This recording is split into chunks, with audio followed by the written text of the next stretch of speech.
দিয়ে যাচ্ছে মন্তব্য মির্জা ফখরুলের। বিএনপি সংস্কার চায় না, এই কথাটি সঠিক নয়। ৭১কে আমরা যেন কখনো ভুলে না যাই। বিএনপি মহাসচিব মির্জা ফখরুল ইসলাম আলমগীর বলেছেন, বাংলাদেশ এখন একটা জটিল রাজনৈতিক সময়ের মধ্য দিয়ে যাচ্ছে। এ সময়ের মধ্যে যে কাজটা আমাদের করতে হবে, অবশ্যই আমাদের বাংলাদেশকে আমরা যেন স্বপ্নের মতো করে করতে পারি। কাঠামোটা যদি না থাকে, ওপর থেকে শুধু চাপিয়ে দিলেই আমরা দ্রুত কোনো কিছুই করতে পারবো না। তাই আমাদের কাঠামো ঠিক করতে হবে, প্রতিষ্ঠানগুলোকে ঠিক করতে হবে। সেই প্রতিষ্ঠানগুলোকে যদি আমরা গণতান্ত্রিক উপযোগী করতে পারি, তাহলেই আমরা গণতন্ত্রকে সফল করতে পারবো। আজ শুক্রবার সকালে রাজধানীর খামারবাড়ি কৃষি ইনস্টিটিউট মিলনায়তনে ঐক্য সংস্কার নির্বাচন জাতীয় সংলাপ ২০২৪ শীর্ষক অনুষ্ঠানে তিনি এসব কথা বলেন। মির্জা ফখরুল বলেন, ৫৩ বছর পর সংস্কার নির্বাচন নিয়ে আমাদের আলোচনা করতে হচ্ছে। ভালো হতো আমরা যদি এই বিষয়গুলো নিয়ে একসঙ্গে কাজ করতে পারতাম, এই বিষয়গুলো নিয়ে কাজ করে একটা জায়গায় পৌঁছাতে পারতাম। তিনি আরো বলেন, আমি এবং আমার দল ২০১২ সাল থেকে এই ফ্যাসিবাদদের বিরুদ্ধে লড়াই সংগ্রাম শুরু করেছি, তাদের বিরুদ্ধে অবস্থান নিয়েছি।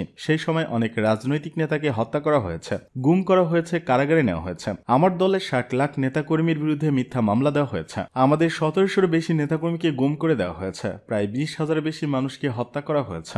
আনাঘরের কথা আপনারা সবাই জানেন, ফাঁসি দেওয়া হয়েছে বিশিষ্ট রাজনৈতিক নেতাদের। এরপরও আমরা কিন্তু থেমে থাকিনি। আজকে যে সোচ্চার, এটি আমরা প্রথম থেকেই ছিলাম। তখন আমরা অনেককেই আমাদের সঙ্গে পাইনি, এখন তাদের দেখছি ভালো লাগছে, আমরা আরো অনুপ্রাণিত হচ্ছি।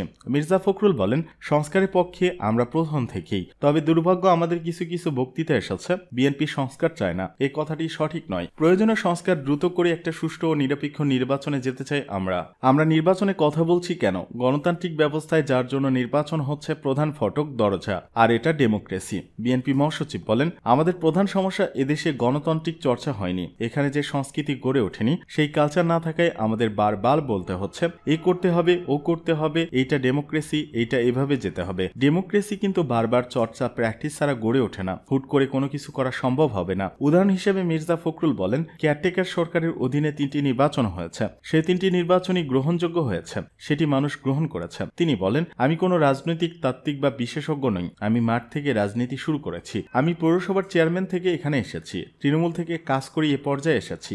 ধারণা তুলে ধরে বলেন, জনগণকে বাদ দিয়ে কোনো কিছু করা সম্ভব হবে না, জনগণকে তৈরি করতে হবে আপনাকে। এখানে যারা আছেন তাদের জনগণের সঙ্গে নিবিড় সম্পর্ক করার চেষ্টা করবেন, আমরা যেন ৭১কে ভুলে না যাই, এই আহ্বান জানিয়ে তিনি বলেন, ১৯৭১ সাল, এটাকে আমরা যেন কখনোই ভুলে না যাই। আমাদের চারপাশে ধারাবাহিক গণতান্ত্রিক প্রতিষ্ঠান যে সংগ্রাম লড়াই, ৭১-এর পর থেকে সেই লড়াই সংগ্রাম প্রত্যেকে আমাদের মনে রাখা দরকার। সেই লড়াই সংগ্রাম ও ছাত্রদের আত্মত্যাগের মধ্য দিয়ে আজকে আমরা এই জায়গায় এসে পৌঁছেছি।